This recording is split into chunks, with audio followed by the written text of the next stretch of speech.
बोलो भक्त और भगवान की जय, सभी संतों की जय, मेरे गुरुदेव श्री रामभद्राचार्य जी महाराज की जय। अब आप सुनेंगे नवदा भक्ति के आचार्यों की कथा। नवदा भक्ति के आचार्य कौन कौन हैं ये आप सुनेंगे। श्रवण परीक्षित सुमति व्यास सावक संकीर्तन तन सुठी सुमिरन प्रहलाद प्रथु पूजा कमला चरणन मन बंदन सुफलक सुवन दास्य दीपत्ति कपीश्वर सखत्वे पार्थ समर्पण आत्म बलिधर उपजीवी इन नाम के ऐते त्राता अगति के पद पराग करुणा करो जे नेता नवदा भक्ति के। श्रवण आदि 9 प्रकार की भक्ति के जो मुख्य आचार हैं वे अपने चरण कमलों की रज देते हुए हम अदयनीय दासों पर करुणा दया करें। बुद्धिमान परीक्षित जी श्रवण भक्ति के तथा व्यास पुत्र सुखदेव जी कीर्तन भक्ति के आचार्य हैं। सुंदर रूप के स्मरण करने वालों के प्रहलाद जी अष्टायाम भगवत चरण सेवन में मन देने वालों में लक्ष्मी जी और विधि समेत पूजन विधि भक्ति में प्रथु जी प्रधान है। बंधन भक्ति में स्वफलक पुत्र अक्रूर जी और दास्य भक्ति को प्रकाशित करने वालों में श्री हनुमान जी सर्वश्रेष्ठ हैं। सख्य रस के उपासकों में अर्जुन और सर्वस्व समेत आत्मसमर्पण करने वालों में राजा बलि अग्रगण्य हैं। मैं नवधा भक्ति के इन आचार्यों के नाम के आश्रित हूँ, अर्थात इनका नाम लेकर जीविका चलाता हूँ, जीवन धारण करता हूँ। ये जीवों को नरक गमन आदि दुर्गतियों से बचाते हैं। इन श्रेष्ठ भागवतों की कृपा से ही नवधा भक्ति का आचरण संभव है। परम भागवत श्री प्रहलाद जी भक्ति के 9 प्रकारों नवधा भक्ति का निरूपण करते हुए श्रीमद् भागवत में कहते हैं, श्रवणम कीर्तनम विष्णु स्मरणम पाद सेवनम अर्चनम वंदनम दास्यम सख्यम आत्म निवेदनम। अर्थात भगवान विष्णु की भक्ति के 9 भेद हैं।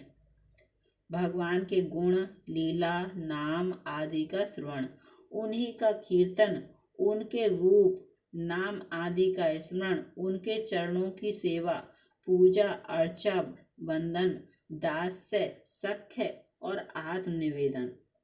नवधा भक्ति के आचार्यों का वर्णन निम्न श्लोक में इस प्रकार किया गया है। श्री विष्णु श्रवणे परीक्षद भवता व्यायाशकी कीर्तने प्रहलाद स्मरणे तदण भजने लक्ष्मी प्रथु पूजने अक्रूर तस्व भी वंदने कपिपति दासते सख्य अर्जुन सर्वस्वात्म निवेदने बलिर्भूतः कृष्णात् पदरेशाम परम। अर्थात भगवान विष्णु की श्रवण भक्ति में राजऋषि परीक्षित, कीर्तन में व्यास जी के पुत्र सुखदेव जी, भगवत स्मरण में प्रहलाद जी, भगवान के चरण कमलों की सेवा में श्री लक्ष्मी जी, पूजन में आदि राज प्रथु, चरण कमलों के वंदन में अक्रूर जी, दास्य भक्ति में कपिराज श्री हनुमान जी, सख्य भक्ति में नर रूप श्री अर्जुन जी और सर्वस्व निवेदन में श्री बलि जी हुए हैं। इन सभी को भगवत प्राप्ति हुई है। नवदा भक्ति के आचार्यों का संक्षिप्त विवरण इस प्रकार है। जो भगवान का गुणानुवाद सुनकर अपूर्व सुख का अनुभव करते हैं, ऐसे श्रवण रसिक भक्त अनेकों हैं, पर परीक्षित के समान श्रवण रसिक भक्त सुनने में नहीं आए। वे जैसे जैसे कथा रूपी अमृत का कर्णपुटों से पान करते थे, वैसे उनकी प्यास अर्थात कथा श्रवण की अभिलाषा करोड़ों गुनी बढ़ती जाती थी।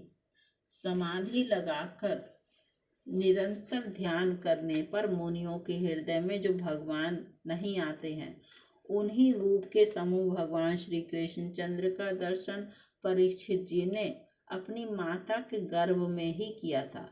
श्रीमद् भागवत का कथा श्रवण करते हुए उन्होंने श्री सुखदेव जी से कहा कि आप हमारे स्वभाव को जान लीजिए। मेरे प्राण कथा में लीन हो रहे हैं। मुझे सांप के डसने का भय बिल्कुल भी नहीं है। आप चाहें तो परीक्षा लेकर देख लें।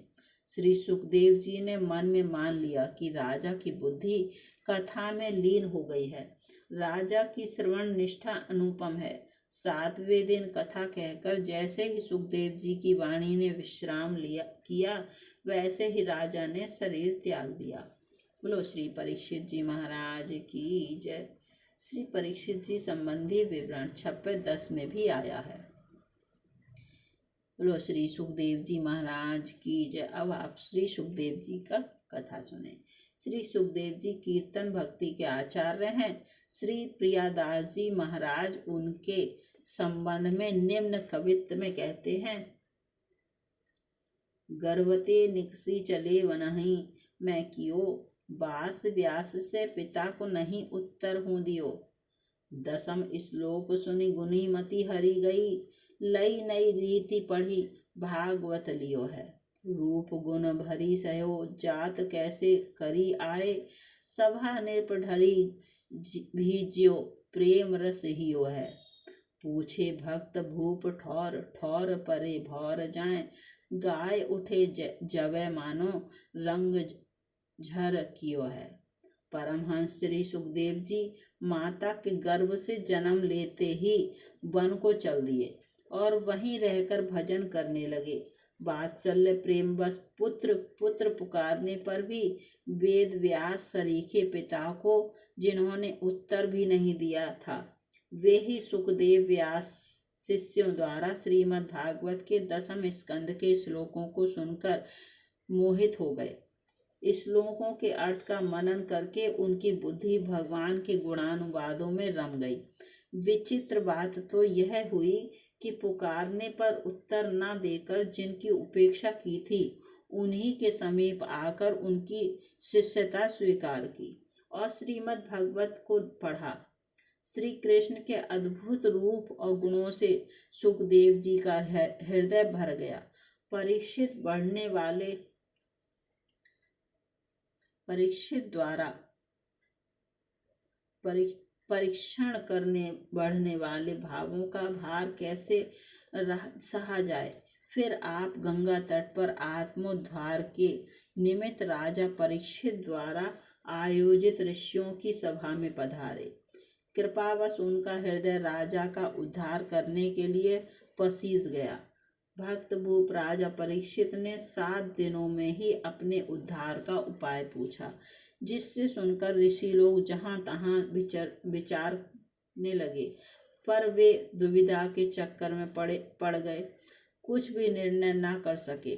तब सुखदेव जी भाव विभोर होकर भगवत गुणानुवाद गा उठे। उस समय ऐसा लगा मानो वे भक्ति रस के आनंद की निरंतर वर्षा कर रहे हों। बोलो श्री सुखदेव जी महाराज की जय। सभी संतों की जय।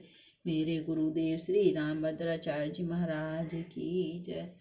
आप सुन रहे हैं नवधा भक्ति के आचार्यों की कथा।